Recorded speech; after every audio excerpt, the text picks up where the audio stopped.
Assalamualaikum warahmatullahi wabarakatuh. Halo teman-teman semua, kami dari kelompok 8 akan membahas tentang materi batang atau kaulis. Yuk kita simak bersama-sama.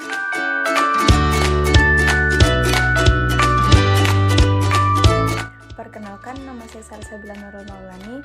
Saya akan menjelaskan sedikit materi mengenai definisi dan fungsi dari batang. Yang pertama, definisi dari batang. Batang atau kaulis merupakan organ yang terdiri dari sistem nodus yang berselang-seling, titik tempat daun melekat, dan internodus. Batang merupakan bagian tubuh tumbuhan yang amat penting, dan mengingat tempat serta kedudukan batang bagi tubuh tumbuhan, batang dapat disamakan dengan sumbu tubuh tumbuhan. Selanjutnya yaitu fungsi dari batang. Yang pertama yaitu sebagai penopang atau penyokong tumbuhan agar berdiri tetap tegak.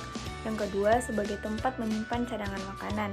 Yang ketiga sebagai tempat melekatnya bagian-bagian tumbuhan seperti daun, akar, dan bunga.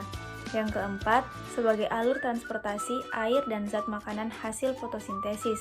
Yang kelima sebagai tempat menyimpan cadangan makanan, contohnya seperti tebu.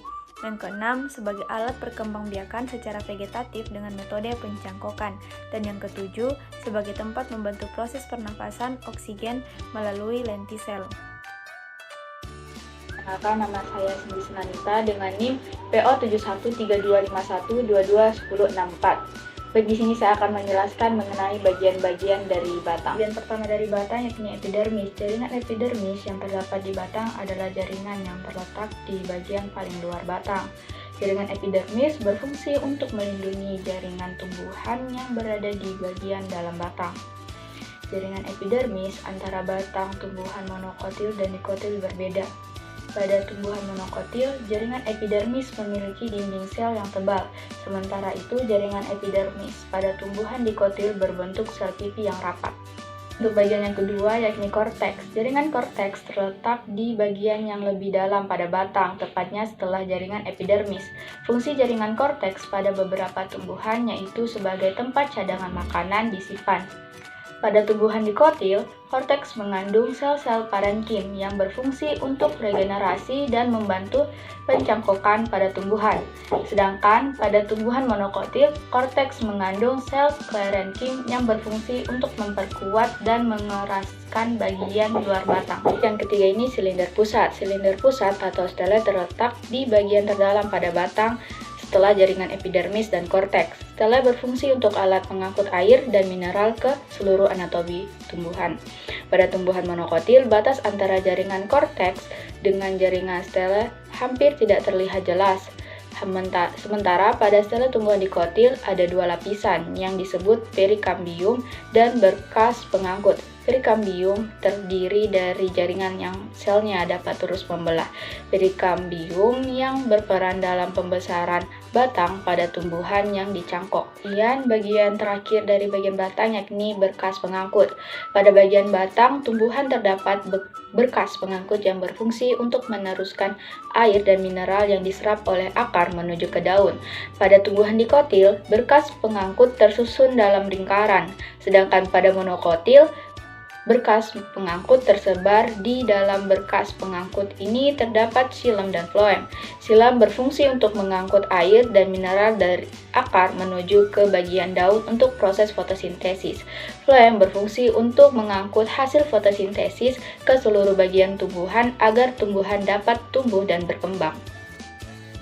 Pengelompokan bentuk-bentuk batang yang pertama ada teres atau bentuk bulat, contoh tanamannya yaitu Bambusa spesies atau yang kita kenal dengan nama bambu dan Cocos rotundus atau kelapa.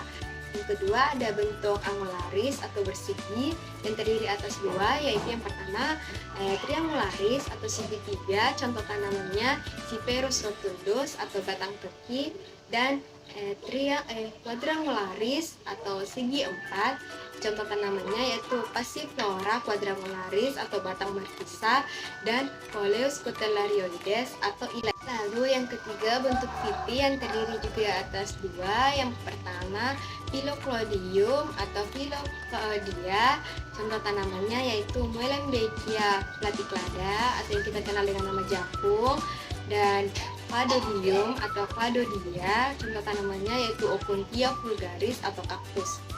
Selanjutnya kita masuk ke contoh-contoh batang.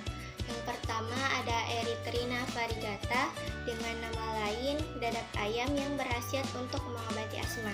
Yang kedua ada Alyxia stellata dengan nama lain pulasari yang berkhasiat sebagai obat parut kembung. Yang ketiga ada Tinospora rumpi dengan nama lain brotowali yang berkhasiat untuk mengobati demam, sakit kuning, obat cacing, kudis, dan diabetes. Yang keempat ada Piper cubeba dengan nama lain kemukus yang berkhasiat sebagai obat radang selaput lendir saluran kemih.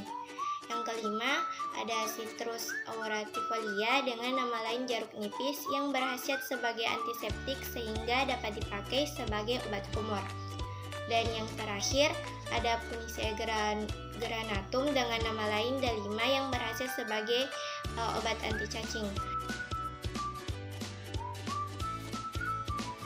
Nah, sebagai kesimpulan, batang merupakan bagian tumbuhan yang sangat penting dan juga organ dasar tumbuhan yang berperan sebagai sumbu tumbuhan dan tempat semua organ lain bertumpu dan tumbuh.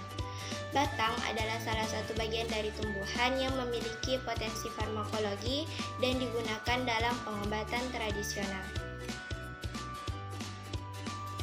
Sekian video dari kami.